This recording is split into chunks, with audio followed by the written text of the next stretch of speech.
जी, अस्सलाम वालेकुम। Welcome to my YouTube channel Novel Verse by Vaidan Mustafa. उम्मीद करता हूँ आप सब खैर वफ़ियत से होंगे। बहुत टाइम से लॉन्ग वीडियोज़ अपलोड नहीं की थी तो सोचा आज लॉन्ग वीडियोज़ भी अपलोड की जाए और उम्मीद करता हूँ कि आपको ये पसंद भी आए। नॉवल जन्नत के पत्ते और लास्ट लाइन थी, जब हयास सुलेमान को रोस्ट किया जा रहा था, रोस्ट करने वाला भी कोई और नहीं जहाँ था, जब उसने कहा था कि खूबसूरती अली करामत की माँ, क्या उसने नासमझी से जहाँ को देखा, वो सामने देखते हुए कदम उठा रहा था। मेरे लिए खूबसूरती अली करामत की माँ पे ख़त्म हो जाती है। अली करामत मेरा एक स्कूल फेलो था। एक दफ़ा मैं इसके घर गया था, तब मैंने इसकी माँ को देखा। वो बहुत खूबसूरत खातून थी। वो डॉक्टर थीं और इस वक़्त अस्पताल से आई थीं। वो थकी हुई थीं और तब किचन में ग्रीन टिश्यू से अपना चेहरा थपथपा रही थीं। हया, वो चेहरा इतना मुक़द्दस, इतना खूबसूरत था कि मैं बयाँ नहीं कर सकता। इसकी बात पे वो चंद लम्हे के लिए खामोश सी हो गई। वो तुर्क थीं या पाकिस्तानी? बहुत देर बाद बोली, वो स्याह फ़ार्म थीं, खालिद स्याह फ़ार्म। और हया के हलक तक में कड़वाहट घुल गई। ताहम वो लबें खामोशी से इस कदर इसके साथ कदम उठाती रही। ये वो शायद वाहिद शख्स था जिसके सामने वो झुक जाती थी, खामोश हो जाती थी, कड़वे घूंट पी लेती थी और फिर भी मोम बन जाती थी। अगर यही बात किसी और ने कही होती तो वो अपने अज़ली तनतने से इसको इतनी सुनाती, ऐसी बात करने की वो शख्स कभी दोबारा हिम्मत ना करता। हद हो गई भला। स्याह फ़ार्म कहाँ इतने हसीन हो सकते हैं, या फिर शायद जहाँ का मतलब ये था कि उसे हया सुलेमान के मुकाबले में एक बेहतरीन स्याह फ़ार्म औरत भी खूबसूरत लगती है। वो ज़िंदगी में पहली दफ़ा किसी बदसूरत औरत को सोचकर हँसने का शिकार हुई थी, मगर चुप रही। दोपहर ढलने लगी तो वो वापसी की तैयारी करने लगे। पीयू कदा जज़ीरे की गलियों में चल-चल कर अब इसके पाँव दुखने लगे थे। डीजे वापसी पे फिर से बालकनी में खड़े होने के लिए कतई राज़ी न थी और इसका पूरा इरादा फेरी में घुस कर चाहे प्यार से, चाहे लड़ झगड़ कर, मगर बैठने के लिए नशिस्त ढूँढने का था। जहाँ को टिकट लेने में खासी देर लग गई। 5 बजे वाली फेरी शाम की आखिरी फेरी थी, सो शाम का सारा हजूम टिकट करके खिड़की के आगे मौजूद था। अब इसके बाद अगला जहाज़ रात 8 बजे चलना था और फिर अगली सुबह तक कोई जहाज़ नहीं आता था। जो रह गया वो जज़ीरे पर रात बसर करे या तैर कर वापस जाए। अगर तुम दोनों इस रफ्तार से चलते नहीं तो फेरी निकल जाएगी और तुम्हें वाक़ई तैर कर वापस जाना पड़ेगा। वो इन दोनों की सुस्त रवि भी ख़ासा झिंझला कर बोला। जवाबन वो कदरे ख़फ़त से ज़रा तेज़ चलने लगीं। बंदरगाह खचाखच स्याहों से भरी थी। वो तीनों इस रश में से बमुश्किल रास्ता बनाते आगे बढ़ रहे थे। जहान आगे था और वो दोनों पीछे। इसे अब बस अपने रेस्टोरेंट की फ़िक्र होने लगी थी। प्रॉपर्टी की मालिका ने आकर फिर से कोई हंगामा किया था। जहान इसे सारे मामले पे कदरे परेशान और मुतअस्सिफ़ लगा था। वो कि वो अपने असरात छुपाने की मुकम्मल कोशिश कर रहा था, मगर वो इसका हर रंग अब पहचानने लगी थी। वो तीनों फेरी की तरफ जाते बोर्ड की जानिब बढ़ रहे थे जब किसी ने हया की कोहनी को ज़रा सा छुआ। Madam, madam.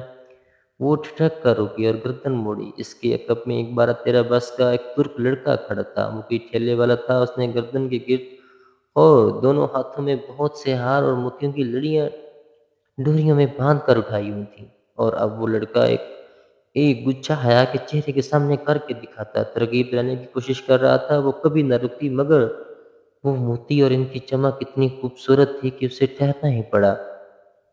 वो बेख्तियार वो लड़ियां उंगलियों में उठाकर उलट पलट कर देखने लगी। वो बालों में फरोने वाली लड़ियां थीं और इतनी हसीन थी कि चंद लम्हे के लिए वो लंबे बालों की दीवानी लड़की इर्द गिर्द को फरामोश कर बैठी। हया, हया। जहां दूर से इसे आवाज़ें दे रहा था। उसने सर उठाकर देखा। जहान और डीजे फेरी के तख्ते पे चढ़ चुके थे और अब चिलचिलाहट भरी कूफ से इसे बुला रहे थे। 1 मिनट। वो अंगिश्त शहादत उठाकर इनको रुकने का इशारा करती पलटकर जल्दी-जल्दी लड़ियां देखने लगी। How much? उसने 2 लड़ियां अलग करके पूछा। 10 लीरा।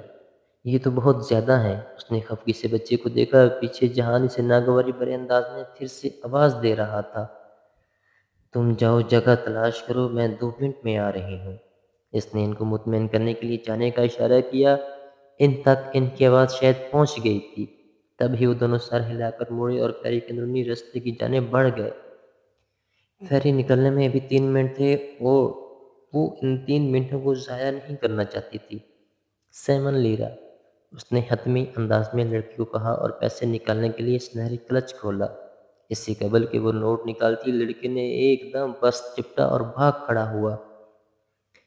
لمحے بھر کو اسے سمجھ نہیں آیا کہ ہوا کیا ہے، اور جب سمجھ آیا تو رکو رکو میرا پرس، وہ چلاتی ہوئی اس کے پیچھے لپکی۔ جہان ڈیجے فیری اس افتاد میں اسے سب بھول گیا۔ لڑکا پھرتی سے بھاگتا جا رہا تھا، سیاہ افراتفری میں فیری کی طرف بڑھ رہے تھے، کسی کے پاس توجہ کرنے کو وقت نہ تھا۔ وہ تیز قدموں سے دوڑتی اس لڑکے کے پیچھے آئی، وہ بازار کی طرف مڑ گیا اور اب ایک گلی کے عین وسط میں کھڑا تھا۔ حیات جیسے ہی بھاگتی ہوئی اس گلی میں داخل ہوئی، لڑکے نے چونک کر اسے دیکھا اور پھر بھاگ کھڑا ہوا۔ رکو رکو، وہ غصے سے چلاتی اس کے پیچھے دوڑ رہی تھی۔ لڑکا خاصا پھرتیلا لگ رہا تھا، مگر وہ اتنا تیز نہیں بھاگتا تھا۔ 3 گلیاں عبور کر کے وہ اس رہائشی علاقے میں داخل ہوا اور سر پر دوڑتا ہوا دائیں طرف کی قطار کے بنگلوں میں سے ایک کا گیٹ عبور کر گیا۔ وہ ہانپتی ہوئی اس گیٹ تک آئی۔ گیٹ نیم ہوا تھا، لڑکا اندر ہی کہیں گیا تھا۔ دور کہیں فیری نکل چکی ہے، ڈیجے اور جہان جزیرے سے چلے گئے تھے اور وہ ادھر تنہا رہ گئی تھی۔ لیکن یہ وقت وہ سب سوچنے کا نہیں تھا۔ اسے اپنا پرس اور پاسپورٹ واپس لینا تھا ہر صورت۔ اس نے ایک لمحے کو اس نیم ہوا گیٹ کو دیکھا، پھر اس کے پیچھے کھڑے اس عالیشان سفید محل کو، اور پھر تیزی سے اندر آئی۔ یہ وہی سفید محل تھا جو اس نے دوپہر میں دیکھا تھا۔ چھوٹے سے باغیچے میں خاموشی چھائی تھی، شام کے پردے اب نیلے پڑ رہے تھے۔ وہ پھولتی سانس کو ہموار کرتی متذب سے چلتی بنگلے کے داخل دروازے تک آئی اور بیل کی تلاش میں ادھر ادھر دیکھا۔ لکڑی کا اونچا منقش دروازہ قدیم طرز کا بنا تھا، اس کے آس پاس بیل نامی کوئی شے نہ تھی۔ وہ کیا کرے؟ یوں منہ اٹھا کر کسی کے گھر میں کیسے گھس جائے؟ مگر وہ بھی تو اس گھر میں چھپنے کی نیت سے داخل ہوا تھا، اسے بہرحال اندر جانا تھا۔ ایک معصم ارادہ کر کے اس نے کندھے پہ پھسلتی شال درست کی اور دروازے کا سنہری ناپ گھمایا۔ وہ قدیم وقتوں کی کوئی امر ہوئی شہزادی تھی جو راستہ بھٹک کر اس جزیرے پہ نکلی تھی اور اب سلطان کے محل کے سامنے کھڑی تھی۔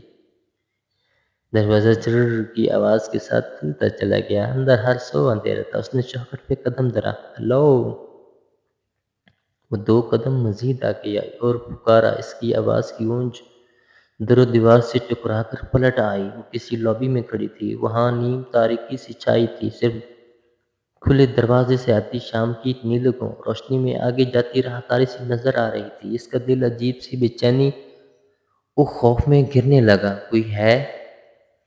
اب کہ اس نے پکارا تو آواز میں ذرا ارتعاش تھا۔ ایک دم اس کے عقب میں ٹھا کے ساتھ دروازہ بند ہوا اور کلک کے ساتھ لاک لگنے کی آواز آئی۔ وہ گھبرا کر پلٹی اور دروازے کی طرف لپکی۔ ڈور ناب تاریکی میں بمشکل اس کے ہاتھ لگا۔ اس نے زر سے کھینچا، پھر گھمایا، مگر بے سود۔ دروازہ بحث سے بند کیا جا چکا تھا۔ اوپن دی ڈور! وہ دونوں ہتھیلیوں سے لکڑی کا دروازہ پیٹنے لگی۔ ساتھ ہی وہ خوفزدہ سی دبی دبی آواز میں چلا بھی رہی تھی، شہزادوں کے جزیروں پہ خوش آمدید! کسی نے بہت زیرے سے اس کے عقب میں کہا تھا۔ تو کون ہوگا وہ جس نے یہ کہا تھا؟ اور آپ سب سے گزارش ہے کہ میرا YouTube channel novel verse by Wajdan Mustafa ضرور سبسکرائب کریں۔